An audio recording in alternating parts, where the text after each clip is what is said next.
Well, hello, everybody. Welcome back to Talk Tales or Rock Tales with me, your most notorious groupie, Alice Rouse, author of this little guy right here. We've got Tonight, the Life and Times, and you guys know.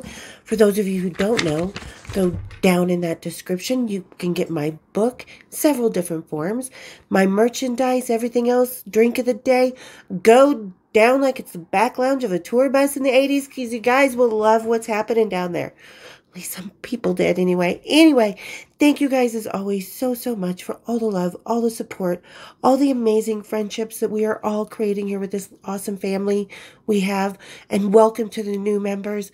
I can never tell you guys really truly how appreciative I am, how much I really do love meeting you and hearing the stories, and a lot of girls are going to come on and tell their stories. So it's just really become so much more than I thought. And you guys, it has been an amazing year with you guys because it's New Year's Eve. So you guys, we got a lot of cool stuff coming up this year. We're almost to 1,600. We're going to hit 2,000 pretty soon, hopefully.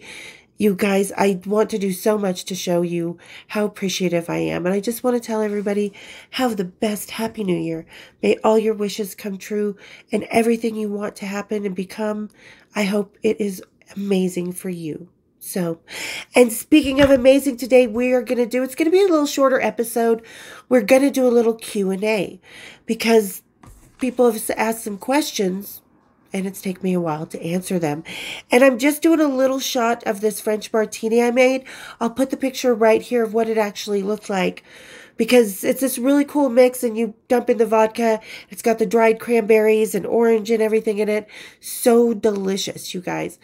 And just, this is what it looks like now. So everybody grab your little Frenchies, kick up your feet, and let's have a little cocktails and question tales. Cheers, big ears. Oh. Whoo! Whoa, that is some vodka. I can taste the cranberry because, like, all these dried fruits and stuff come in this bottle, as you saw. But, oh, wow. Woo. I'm not a big vodka drinker, but it says to fill this whole bottle up with vodka. And it took 3/4 of this, right here, the local Five Wives vodka. You guys, these guys are awesome. If you can get it where you are, it's a really smooth vodka, even though just warmed the fuck out of me. But it's a local here in Utah, and we have a lot of killer local stories about it.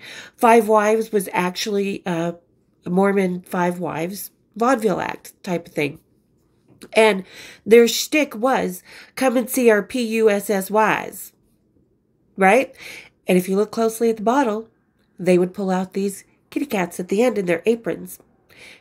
And that was the shtick. So they would get all these guys in there and make all this money, as a lot of Mormons do. Bye. So we know from at least one of the Salt Lake City housewives, by any means they can. All right. Speaking of any means, you guys, I've got some good ones. I'm going to start with Miss Blue-Eyed Mafia. I love you, honey. She's an inspiration to so many women, and she has been crowned a queen. Absolutely. So she says, what videos were filmed in Salt Lake City? So there have been a lot of it. I've done an episode. I'll put the link down in the description. There's been AC/DC, Bon Jovi, Motley Crue, a few Motley Crues, a few Def Leppards, Pour Some Sugar on Me. God, what was those? I can't remember the Bon Jovi ones. They had a video director, Wayne Isham, that I thought he was a roadie because he was in Salt Lake City filming so many videos because we have killer crowds here. And people just go crazy. And guys spend a lot of time here. So quite a lot in the 80s. Most of the live videos you see from MTV in the 80s were filmed partially, if not all, here in Salt Lake City. So like Pour Some Sugar on Me was filmed partially in Salt Lake City and partially in Denver, from what I remember, because I was at both those shows. So, and they had 3 shows here in Salt Lake City. So a lot of it, and like I said, the Motley Crue, same old situation. I can pick out so much of my high school in that front row. People that I know. Metallica, we've talked about Metallica. She is a Metallica. Long story, but Metallica fans, stick to the end because the last one's for you guys. All right, Blue-Eyed Mafia also wants to know songs I've inspired. There have been songs, controversial, Some say no, some say yes. I know the story behind him. I know the phone call behind Nothing Else Matters and where that came from. Yes, he was on a phone call with his girlfriend Kristen, but why? There's another video about that. The Lion, the Bitch, and the Wardrobe. Or was it there was another one, but that I did an amalgamation of different Metallica stories. So that one's in there. And yeah, like you heard Kristen and I talk about, Tesla, when we were hanging out with Tesla and Def Leppard, when they were on tour in the 80s, they sat down and wrote one of their songs that came out on another album right there in that hotel room. And it was a sweet song. People think, is that what they wrote about you? It's like, no, that's not necessarily what they wrote about us. But we were joking around, and part of what we were joking about ended up in the song. So yeah, Tesla. And there's a couple others one that will never see the light of day from someone I don't talk about, who has dated many actresses and other pop stars and stuff. One from a guy I met at a gas station once upon a time who failed me over and over again, and that song is a lie. Yeah. Anyway, and it's actually playing, like, if you go look at the video of all my pictures, She Must Have Been a Beautiful Baby. That one, the song that's playing there is one that was written for me. From someone who I don't talk about. All right. So there you go, Miss Blue-Eyed Mafia. I love you, sweetie. You are really, truly awesome and have set such a good standard for so many women. So God bless you, honey. And Linda. Linda is another rock chick from the 70s. She had some really amazing story, met some really great people, great attitude. I love her. Worked in the business. She's awesome. So is there a rocker alive I wish I could see again? That is a good question, because I really don't know, to be honest with you. Is there a rocker alive? I know, of course, obviously, the past ones would be Vincent Paul and John. Those would be the two I would like to see again. Maybe Steve Jones. Just gonna blink him upside the head. What the fuck, dude? Another video, we'll talk about that. But I did try to see one, Dave Gone, recently. And as I was sitting in the hotel bar and the guys were walking by, I saw him with his wife, shaky ground there, but and then ran into his daughter. So that was not a good night.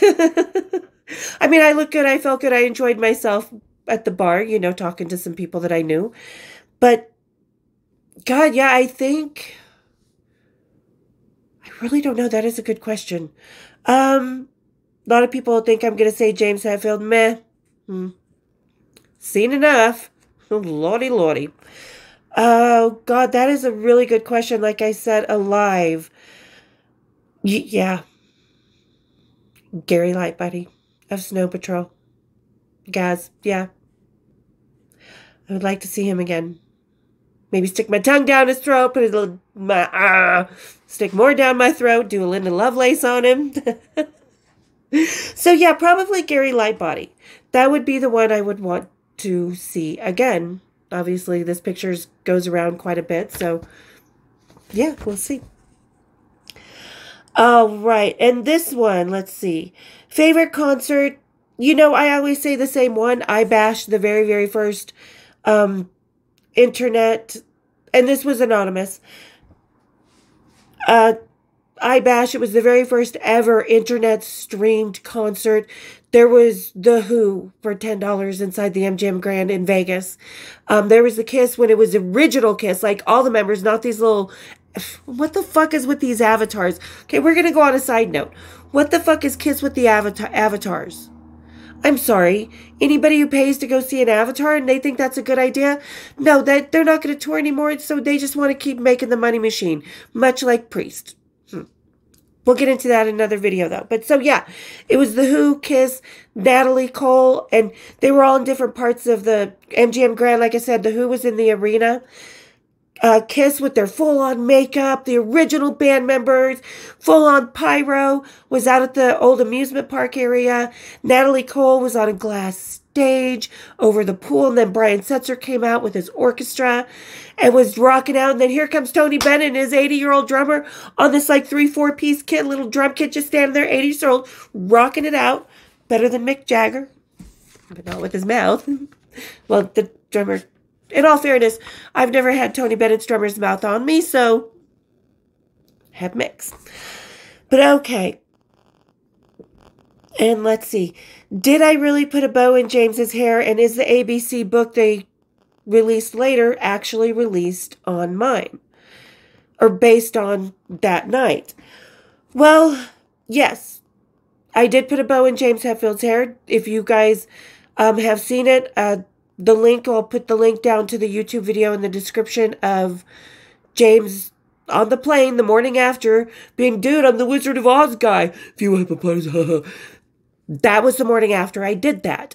And we had also come up with these dirty ABCs because their tour manager at the time, Ian, we were just all having a really fun night. Danny, Daviny, me, Lars, James, our other friend Cammie, you know, the friend of me, Cammie, and a couple other guys, you know, Ian, their tour manager, the guy Daviny was with, which I think was the actual reporter. Even though he said he was the tour accountant, I still didn't believe him. Anyway, so yeah, Ian came up with a game to come up with these dirty ABC songs. So we did. And I released it in 3 different ways before they released the Metallica ABCs. So I did it. I had spoken in several interviews in Mexico, the United States, the UK about that night. I had it on my now defunct website that I closed down because I just don't see any use for it. I suck at this marketing thing. But so, and then I had put it in my book, and then a few years after my book was released, they came out with the ABCs. And L was actually for Lars. And there's a whole video about that as well, because, you know, like I said, did I inspire it? I cannot imagine that when they were doing it, they didn't think about it at least once. You know what I mean? Because it was such a fun night that stuck in all of our brains. And it did for years. And we talked about this night for years. And it became part of like our greeting. Like in Seattle, I run into James when about 94-ish, 94. And he was like, "If a hippopotamus." He came right up to me doing that. So it became part of our normal rapport and inside jokes when we would see each other. So did they think about that when they made the ABCs? Absolutely, I do believe that they did. Did they see me before that talking about the ABCs? Possibly. I don't know. But it was out in 3 different forms before they did the ABCs. Their actual ABCs book. And like I said, L was for Lars because it had to be a dirty word. Dirty and coked. Pretty much explains Lars in the 80s. All right. So this is going to bring us to our last question. Like I said, today is going to be a little bit quicker. But I'm just going to answer several questions because I did get like 30 emails on this or private messages on my social media. And you guys, I will answer. I'm going to take tomorrow, January 1st, and go through all of my messages and answer those. So I will get back to you guys. And I'm so, so sorry for taking so long. It's just been a really rough kind of year dealing with a lot of stuff and still having to deal with my dad's ex-wife in court and stuff. And speaking of dealing with that, you know where we're going to go because a lot of people wanted to know about Metallica fans are very, very, especially James's fans, are very, very curious about certain things in his life. And everybody's asking me about Adriana, his new girlfriend.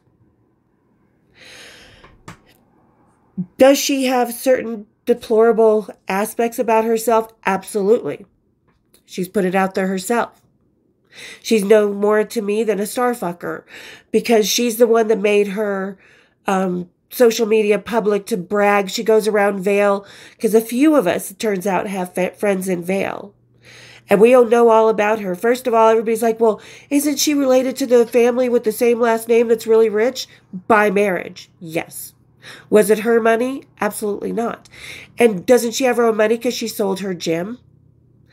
A gym owner who is in private, one independent gym owner can generally sell it in total for probably no more than $1 million. So she only sold it for her half for probably $500,000. This is my guesstimate, knowing people that have owned gyms before, and they were successful, but they just sold their share because they wanted to move on to something different. So, and the guesstimate from what people I know in Vail told me.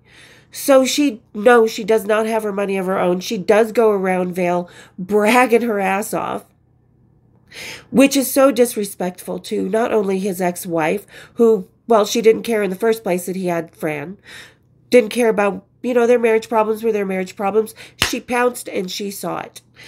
And she went in for the prey and she got her kill. It's not her money.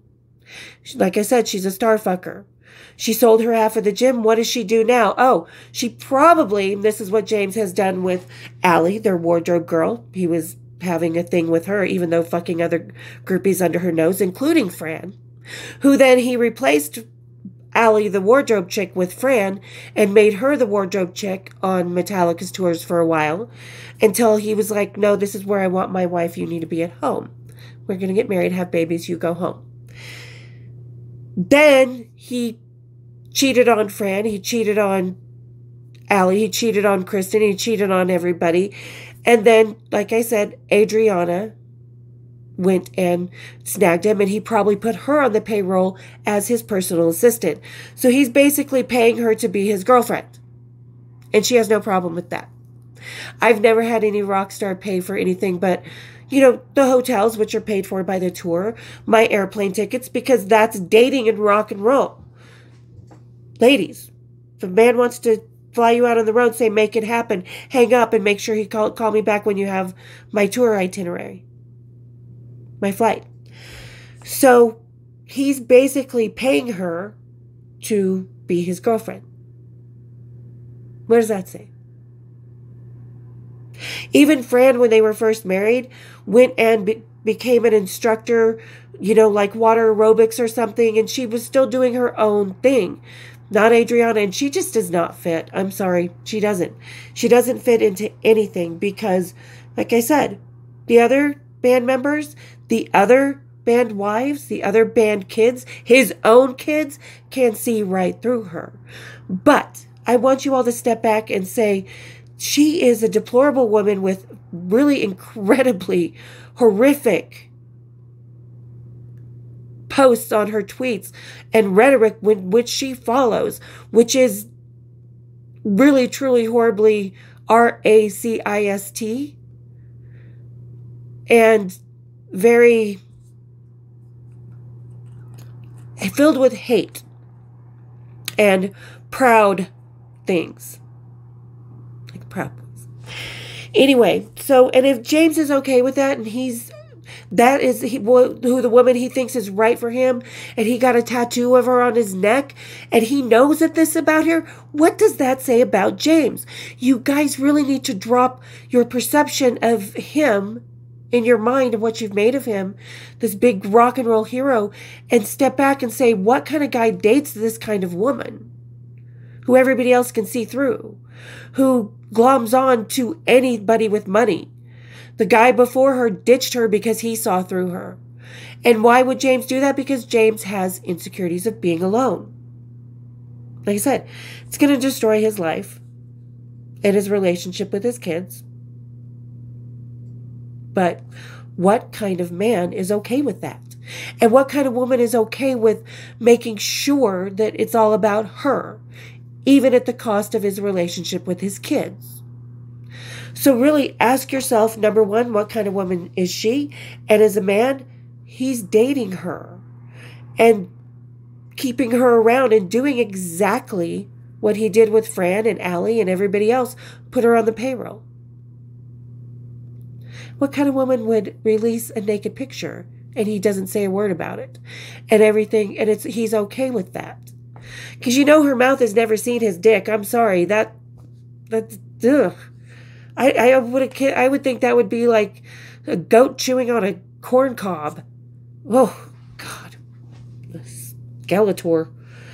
But yeah, so basically what it comes down to is you need to step back and say, what kind of guy is okay with dating that kind of woman? What kind of man is James? And no, I don't want him because I know what kind of man James has become. And he's become everything he said he never wanted to be. So, there you go.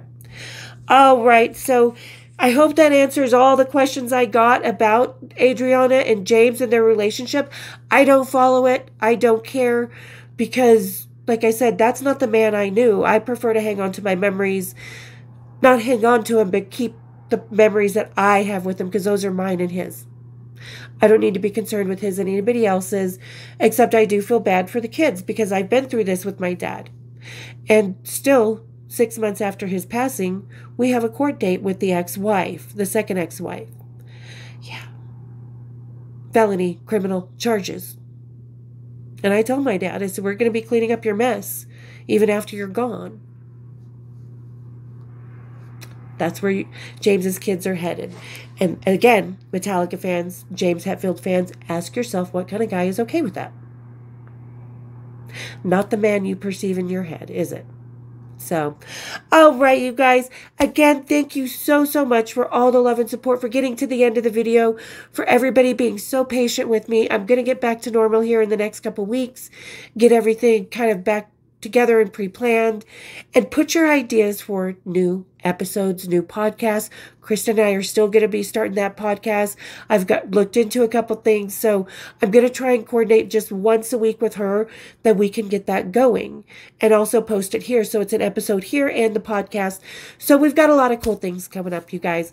So, all right. Thank you again, guys, for getting to the end of the video and to another crazy year. 2023 has been confusing, crazy, beautiful, wonderful, lots of changes. But I think, 2024, Danny was just talking about how she was talking about the consciousness in 2024 is going to shift immensely to everybody being more conscious about living life rather than work, sleep, eat, hate, this, that. Define, separate. And it's going to be more of a conscious and a coming together and kind of like the vibe in the 70s and the 80s. That last little, we were all a community no matter what we thought. Maybe we didn't understand something, but whatevers. That was our attitude back then. So hopefully we will reach that again this year. So everybody, I hope you have an amazing 2024. I hope all your wishes come true. Everything you've worked so hard for comes to fruition. And you find peace, love, and happiness within your lives. And it's not just the daily trudge. We forgot about living life in this day and age. It's not all about the money. So, all right, you guys. Thank you again for tuning in. You guys, I love you guys so much. Don't forget, for you guys just lurking, you guys just discovering me, go down in that description to find my book, my merchandise, the cocktail of the day. And while you're on your way down, hit the share, hit the subscribe, hit the bells, hit the member, and hit the member. Not like Jonathan from Korn or Bret Michaels did, because I'll tap out for that shit. All right, you guys. Cheers, big ears, and Happy New Year.